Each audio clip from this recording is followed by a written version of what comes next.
Զարգո վարչապետ, մեր Զարգո ազգային ժողովի նախագահություն, հարգելի պատգամավորներ, հարգելի հայրենակիցներ։ Ես կփորձեմ առավելապես խոսեմ ինչ է որ օրակարգում ներառված է, դա կառավարության ծրագրի արդյունքներից է։ Եվ կփորձեմ, ես ինքս առանձնացրել եմ որոշ դիտարկումներ, հերթով քննարկենք եւ ներկայացնենք լայն հանրությանը։ Մի պահ դիտարկենք 2017 թվական եւ 2019 թվական։ Կառավարությունները դնում էին ծրագրեր, համրագրում էին արդյունքներ եւ հաճախ կներեք, բայց այդ արդյունքները չափվում են ընդհանրապես տնտեսական աճի ցուցանիշով։ Եվ դիտարկենք 7.5% 2017 թվական, 7.6% 2019 թվական։ Արդյոք այս ծրագրերի հասարակականության արդյունավետության տարբերությունը ընդհանրապես 0.1% է։ Իհարկե ոչ, եւ ես կփորձեմ դա հիմնավորեմ բազում, այսպես ասած, վիճակագրական նաև պնդումներով եւ ցուցանիշներով։ Առաջի ցուցանիշը, որը որ մենք խոսում ենք, ասում ենք, մենք պետք է աշնանաբար ընդհանրապես կարծում եմ տնտեսական աճի ցուցանիշի որպես քանակական ցուցանիշ վերաբերվենք միայն որպես բացարձակ արժեք, այլ պետք է դիտարկենք որակական ցուցանիշը եւ մենք անդադ պետք է խոսանք տնտեսական զարգացման, այլ ոչ թե տնտեսական աճի մասին, որը իր մեջ ներառում է նաև քաղաքական համակարգեր, սոցիալական ենթակառուցվածքներ, ինչքանով են սրանք արդյունավետ կենսագործվել։ Բայց այնուհանդերձ առաջինը ես կփորձեմ քանակական ցուցանիշներ, նաև դրան համընթաց քանակական ցուցանիշ, դրա որակական բաղադրիչը անդրադառնամ։ Իրական հնայի աճ։ Վարչապետը իմ գործընկերներն նշեցին, որ Եվրոպայում առաջի քանակական որպես ցուցանիշ աճով մենք առաջինն ենք եղել, ես ինքս փորձեցի արժույթի միջազգային հիմնադրամի տվյալները նայեմ, ասեմ, որ մենք պետք է արդեն ոչ թե Եվրոպայի հետ կարծում եմ համատենք, այլ համատենք աշխարհի հետ։ Եվ երբ որ մենք քննարկում ենք աշխարհում այդ ցուցանիշի աճով, մենք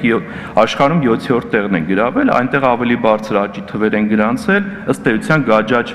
կամ համեմատաբար փոքր երկրն է, ես որպեսզի իհարկե այդտեղ մեծ երկիրեր կա, բայց ցածր եկամուտներ ունեցող, ես կարող եմ հնչեցնել, որպեսզի հավելյալ, այսպես ասած, փնտրտուքների կարիք չլինի։ Դրանց են Հարավային Սուդանը, Ռուանդան, Լիբիան, Դոմինիկան, Եթովպիան, Բանգլադեշը եւ գայսը Հայաստան։ Այսինքն հասկանալի է դրանց կենսամակարդակները, որ մենք դիտարկում ենք ոչ միայն Եվրոպայում, այլ նաեւ աշխարհի առումով մենք առաջանցիկ տեմպերով ենք զարգանում։ Հիմա հարց կարող է հնչի,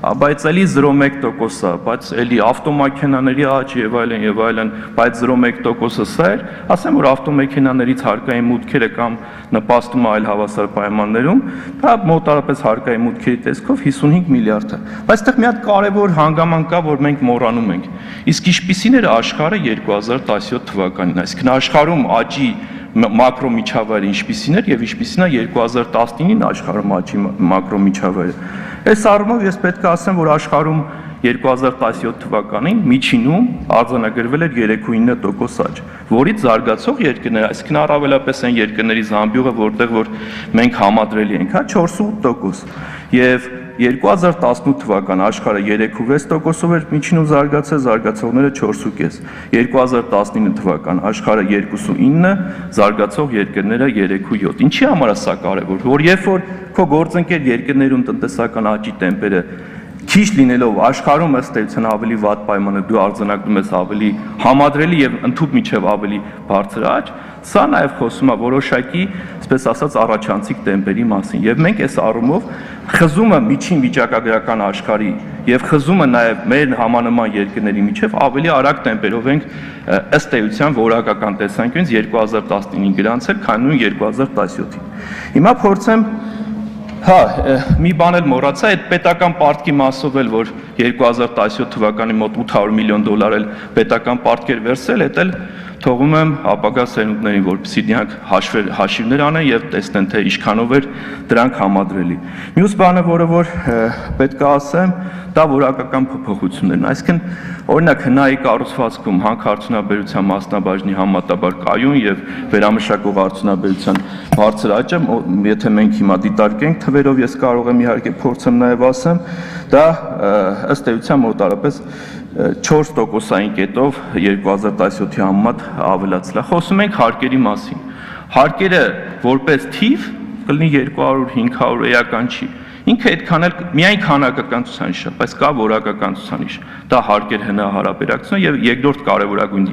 դիտարկումը խոշոր հարկ վճարողներ, ընդհանուր հարկ վճարողների համատեքստում, երբ որ մենք ուսումնասիրություններ ենք անում, ինչ ենք նկատում, որ այս առումով եկամտային հարկերը, ինչպիսին են օրինակ հենց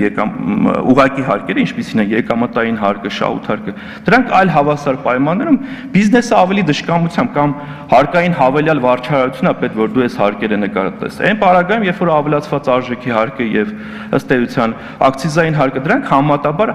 խոշոր բիզնեսը ավելի պատրաստական է։ Ինչի, որովհետև դա գնի վրա ըստ էության անաղոյակերն սպառողը վճարելու, այսինքն երբ որ մենք ուսումնասիրում ենք 2019-ի հարկային մուտքերի կառուցվածքը, մենք տեսնում ենք, որ ուղղակի հարկատեսակները եւս ավելացել են բավականորեն, իսկ հարկեր հնարավորությունը եւս ավելի քան ու թիվը հստակ կարող եմ ասել, ավելի քան 1.38%-ային կետով ավելացել է։ Հաջորդը, երբ որ մենք դիտարկումներ ենք անում, գրանցված բիզնես սուբյեկտներ հարկային եկամուտների մասով որոշակի անուղղակիորեն եւ ընդհանրապես ներդրումային միջավայրի, ընդհանրապես բիզնես գործունեության համար անուղղակիորեն, այսպես ասած,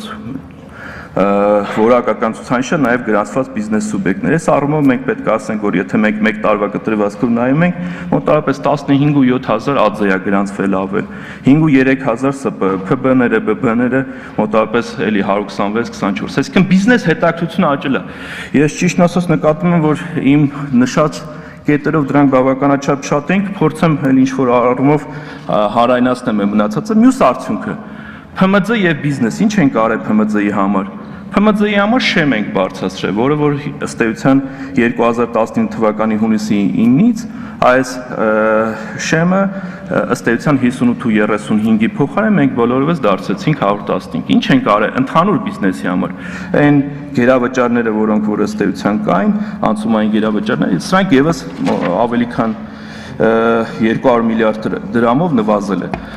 Մյուսը Եվրոպարտատոմսերի թողարկումը կարող ենք էլի ասել, էլի է եղել, թվեր ներկայացնենք եւ այլն, բայց սրա որակական կոմպոնենտը կա։ Առաջինը երկիրը էլ ավելի գրավիչ է դարել եւ դրան հաջորդած օրինակ նույն այլ բանկային, այլ խաղացողների կողմից Եվրոպարտատոմսերը նվազեցրել են տոկոսադրույքը եւ որն ամենակարևորն է նաեւ սրանից այլ հավասար պայմանում շարքային քաղաքացի մեր հայրենակիցը, որը հիմա մեզ լսում է, ինքը պետք է ավելի շատ մեծ չափով պետական պարտ վճարեր արտաքինի կոմպոնենտի, բայց մենք որ ավելի էժան այսպես Եվրոպարտատոմս ենք տեղաբաշխել եւ կարողացել ենք այդ պարտքը ինչ որ առումով վերակազմակերպենք, մոտավորապես 10 մի վարքան, հեսա հստակ թիվ ասեմ, 10 միլիոն դոլարի կարգի մենք հնարավորինս այդ բեռը, որ շարքային քաղաքացին պետք է վճարեր արտաքին պարտքի սպասարկման համար, համեմատաբար նվազեցրել ենք։ Մյուսը զբոսաշրջայությունը եւ արտարժութային հոսքեր։ Դες առումով միջազգային պաուսներ ես հանդիպել եմ, ինչա տալի միջազգային պաուսներ, ինչ թիվ է եւ այլն։ Հենց տնտեսության դիմադրողականությունը եւ ֆորս մաժորային պայմաններում դիմակայելու հնարավորությունը դա ձևավորվում է այսպես միջազգային պաուսները, որը որ միայն 1 տարվա ընթացքում մոտավորապես 590 միլիոն դոլարով ավելացել է, այսինքն 26%-ով աճել է։ Այն իդեպ զբաղվածություն եւ գործազրկություն այդ 87,000-ը որ ակնհայտ է որ կա, դա երևում է նաև իմ ասած եկամտային հարկի ավելացումներով հարկային եկամուտների կառուցվածքում, հա, եւ ստեղ էլի 2.5%-ային կետով ըստ էության զբաղվածության մակարդակն աճ է եւ պետք է նշեմ, որ նաև 2019 թվականի նոյեմբերին 2018-ի իհարկե այս գնահատումներով, բայց աղքատության մակարդակը եւս նվազել է եւ ես վստահ եմ, երբ որ 2020 թվականի մենք արդեն 2019 թվականի տնտեսական աճի արդյունքները կդիտարկենք աղքատության մասին, էլ ավելի մեծ չափով կլինի այս աճը։ Կապիտալ շինարարության մասին խոսվել է, որ 460 կիլոմետր պաշտպանության ոլորտի մրցունակության բարձրացումը, իդեպ պետական կառավարման բարեփոխումներ, ես հիշում եմ մեր գործընկերները հարցեր էին տալի, այ որ բարեփոխումներ եք անում, ինչ ալնելու եւ այլն, ասեմ, որ մոտարապես տրանսպորտային միջոցները նվազել են, այսինքն ոչ թե մոտարապես հստակ 477-ով եւ պետական բյուջեի այս օպտիմիզացիայի արդյունքում լուծվել է մոտավորապես 1 միլիարդ 278 միլիոն դրամ։ Խոսվում է ներդրումների մասով, այստեղ գերակա ոլորտներում ըստ էության մի շարք միջոցառումներ, որոնք եւս ներդրումային միջավայրով են պայմանավորված։ Էական աճ կա հարային կազմակերպությունների մասով, որը որ չի խոսվում, բայց սա պետք է շեշտել, սա օրինակ նույն ինչ որ առումով կորուստների ծախսերը, կորուստների նվազումը, հա, կլինի գազի բնագավառում, էլեկտրաէներգիայի բնագավառում, սա եւս կարևորագույն քայլեր են։ Եվ վերջում պետք է ասեմ, որ չափազանց կարևոր է, որ մենք հիմա խոսում ենք 2019-ի մասին, բայց գիտակցում ենք, որ կա ճգնաժամ, երբ 2020 թվականին միայն թվերը թվային առումով եթե մենք դիտարկենք, կարող է անկում լինի, բայց այդ անկումը, եթե որ մենք դիտարկենք օրինակ նույն 2009 թվականին անկման հետ, ես թվերը կհնչեցնեմ, աշխարհը Մանուկյան, ժամանակը ավարտվել է արդեն շուտվանից։ Մի վայրկյան, եթե թույլ տաք, եթե աշխարհում միջին անկման ցուցանիշը մենք դիտարկենք, ապա այդ ժամանակահատվածում ըստ էության 0.1 էր, զարգացող երկրները աճել էին 2.8%-ով, Հայաստանի Հանրապետությունը գրանցեց 14.1% աճ, եւ սա այն պարագայում, երբ որ արտաքին պարտքը, այդ որը որ ուղղված էր հենց այդ կենսաթոշակներ, ՓՄԶ-ներին ակտիվություն եւ այլն, մոտավորապես 1.5 միլիարդ դոլարով աճեց։ Սա ինչի մասն է խոսում, որ բոլոր այս միջոցառումները, որը իրականացնում է կառավարությունը, նպատակ չունեն յուրայիններին աջակցելու, նպատակ ունեն թիրախային, հասցեական եւ մեծ շահառուների թվաքանակ ապահովող աջակցություն իրականացնելու համար։ Կներեք, այգին բանը չհասցրեցի, բայց հուսով եմ ինչ-որ մի ձև կարողանամ սա ներկայացնեմ։ Շնորհակալություն։